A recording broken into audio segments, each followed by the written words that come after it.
You hear it everywhere, right? AI this, AI that. But have you ever actually stopped to wonder how a machine, well, learns? How do we take a bunch of code and teach it to think for itself, to adapt, to make decisions? Okay, let's get into it.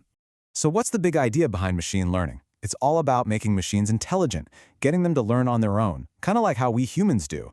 The real question, the one we're going to unpack right now, is how does that actually happen? What are the methods?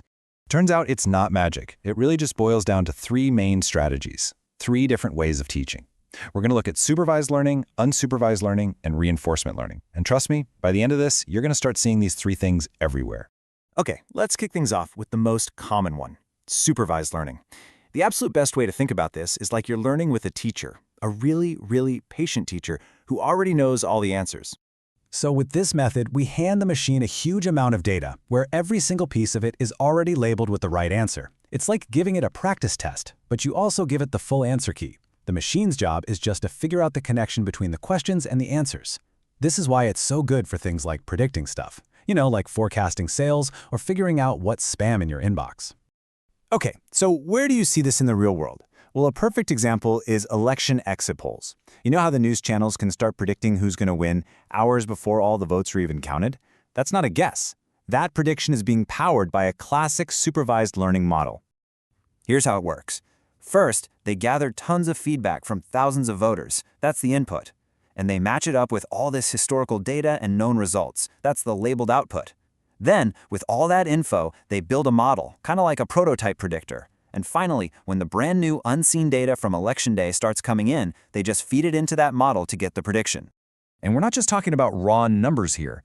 The machine is getting thousands of super specific examples like, okay, based on these voter answers and this region, Party X is going to win this many seats. It's basically learning from a giant cheat sheet of past examples to spot the pattern. So the main thing to remember for supervised learning is you need both the input and the correct output, the full answer key. But what if you get thrown into a situation with no answer key at all? Well, that brings us to our second type. This is unsupervised learning. And yeah, just like the name says, there's no teacher this time. The machine is pretty much tossed into the deep end and told to figure it out all by itself. Honestly, the perfect way to get this is to think about the movie PK. Remember? An alien just crash lands on Earth. He has zero context. He doesn't know about men, women, language, money, nothing. He's like a baby, and all he has to go on is what he can see and hear, just raw, totally unlabeled information. So what does he notice? Just features. He doesn't see a man or a woman. He just sees, some of these beings have hair on their face, some wear baggy clothes, some have tighter skin. This is exactly what a machine sees in unsupervised learning. Just a huge pile of data points with absolutely no labels. So what does his brain do automatically? It starts making groups. It starts clustering. He might not know the word male, but he starts to figure out that the ones with mustaches and loose kurtas seem to belong together. This process of finding natural groups in the data is called clustering, and it is the absolute heart of unsupervised learning. It's great for things like finding out what kind of customers you have, or spotting weird patterns in complex data. All right, so we've had learning with a teacher and learning all by yourself. What's left? Well, this one's my favorite, reinforcement learning. If the first one is like studying from a book, and the second is like exploring a new country, this one is like learning to play a video game through pure trial and error. So here's the deal. You have an agent, that's our AI, and it's plopped into some kind of world or environment. The agent just does something. It performs an action. And based on what it does, the environment gives it back either a reward for doing a good thing or a penalty for doing a bad thing. It's this constant feedback loop, you see? The agent tries something, gets a reaction, and then it updates its own internal strategy, its policy, to try and get more rewards next time. It's actively learning from the results of its own choices, which is why this method is incredible for dynamic things, like teaching a robot how to walk or getting an AI to beat a complex board game. And the feedback itself is super straightforward, but incredibly powerful. A reward is basically a point.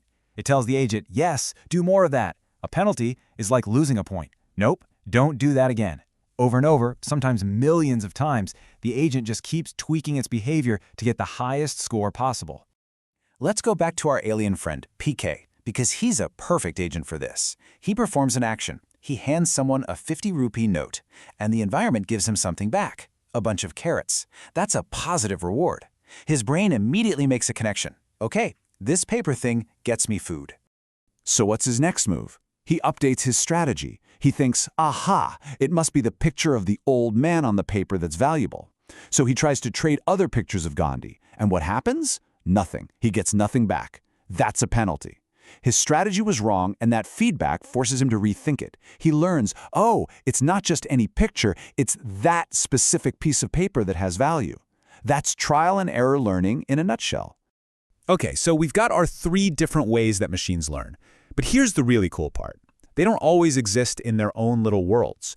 They can actually work together to create a full learning journey. A lot of the time, these methods actually work as a team. A machine might start out with unsupervised learning, just to make sense of a huge, messy pile of data. You know, finding those natural clusters, just like PK did. But then a human can come in and put labels on those groups the machine found.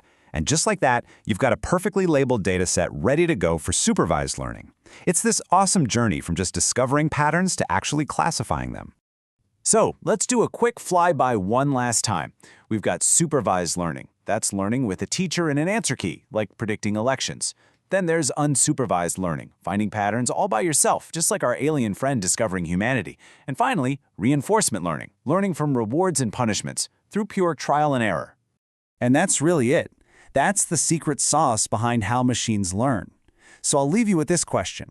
The next time your phone suggests the next word to type, or a streaming service recommends a movie, stop and think.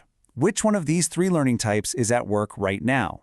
Once you start looking, you'll see them everywhere. Thanks for tuning in.